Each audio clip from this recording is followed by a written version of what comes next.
2014년 9월 26일 오후 9시. 네, 911입니다. 여기 콘도의 클럽하우스인데요. 싸움이 벌어지고 있어요. 도구도 가지고 있어요. 신고를 받은 경찰은 출동합니다. 하지만 그곳은 결혼식 피로 현장으로 아무 일도 일어나지 않은 곳이었습니다.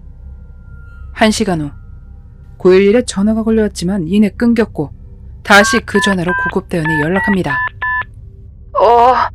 그러니까 여기 주소가 뭐지? 아닌 것 같은데. 여기가 어디였더라? 내가 여기 왜 왔지?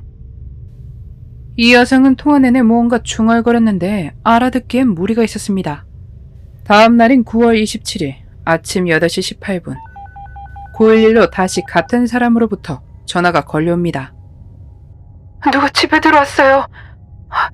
들어가라고 말하는 걸로 봐서 2명인가 봐요. 케일린, 문이 멀쩡해. 잠겨있다고. 아무도 못 들어와.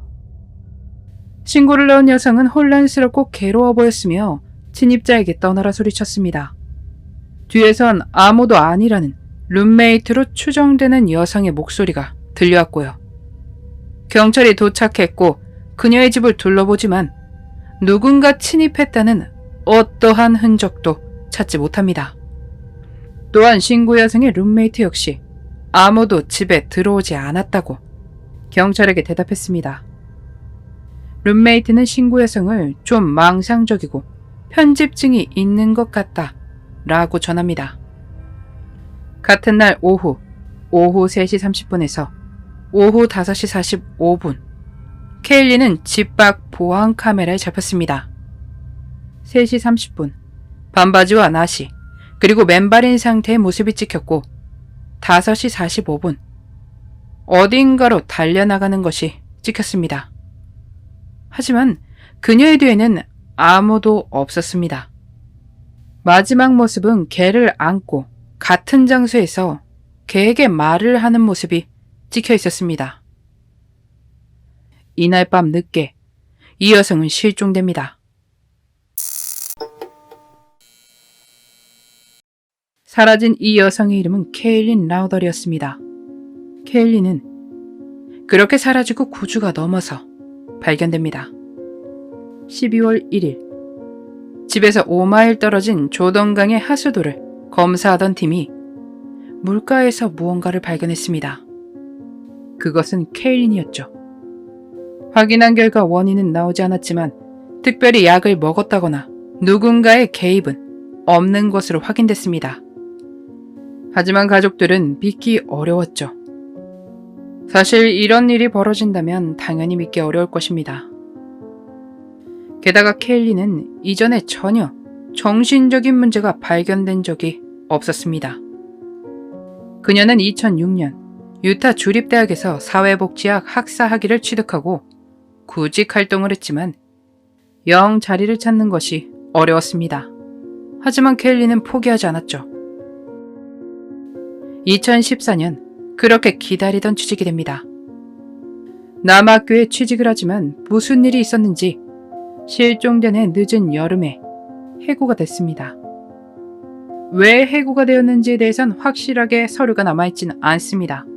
추측인데 아마도 망상이나 이런 행동들을 보이지 않았을까 하는 말들이 나왔습니다. 이 추측을 뒷받침할 만한 증거는 없습니다.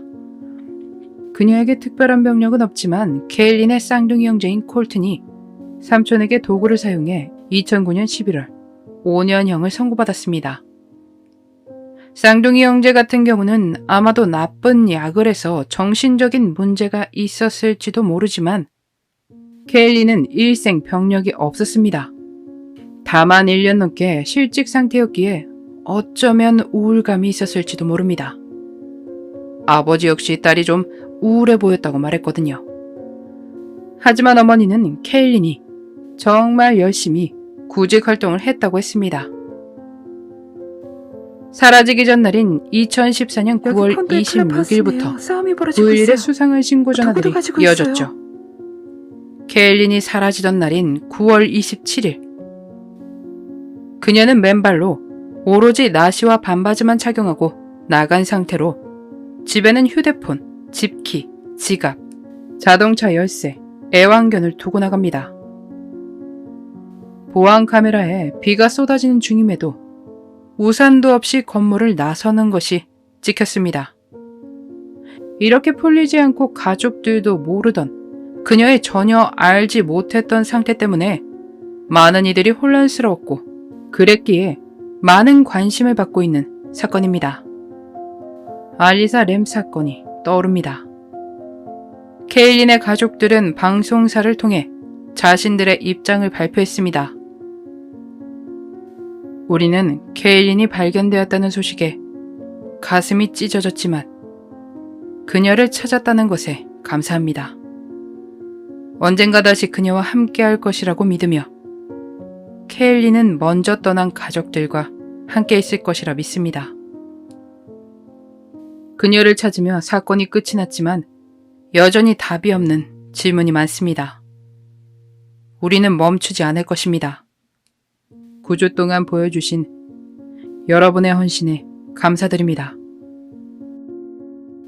가족들의 심정은 감히 이해된다 말할 수 없지만 그녀를 찾았다는 것에 감사하다는 말뜻은 무슨 말인지 조금은 알겠습니다.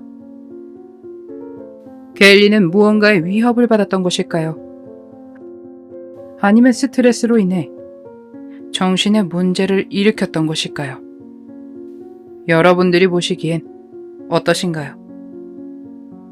알 수 없는 신고 전화를 몇 번이나 했던, 정말 어느 날 갑자기 일어난 그녀의 변화에 많은 사람들을 혼란에 빠뜨렸던 케일린 라우덜의 그날의 미스터리였습니다. 얼마 전에 칼리구스의 사건을 다루었었는데 흥미로웠던 이야기가 있어서 오늘 사건에 조금 추가해봅니다. 그저 해프닝 정도인 이야기입니다만 흥미로웠던 이슈였기에 가져왔습니다. KT업 사건은 아시고 계신가요?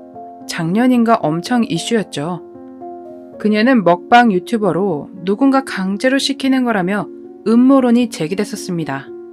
그 일로 떠들썩했었죠. 하지만 진짜는 그녀에게 아무 일도 없고 그녀가 괜찮다고 해도 사람들이 듣지 않은 거라고 하네요. 여하튼 이 음모론에 칼리를 끼워 맞춘 이야기도 있더라고요.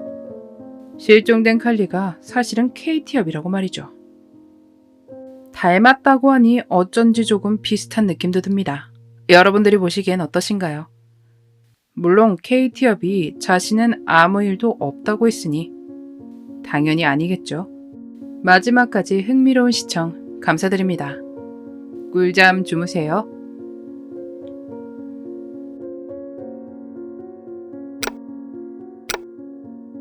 마지막까지 시청해주셔서 감사합니다. 좋아요와 구독은 저에게 큰 힘을 줍니다. 오늘 하루도 수고하셨습니다. 좋은 밤 보내세요.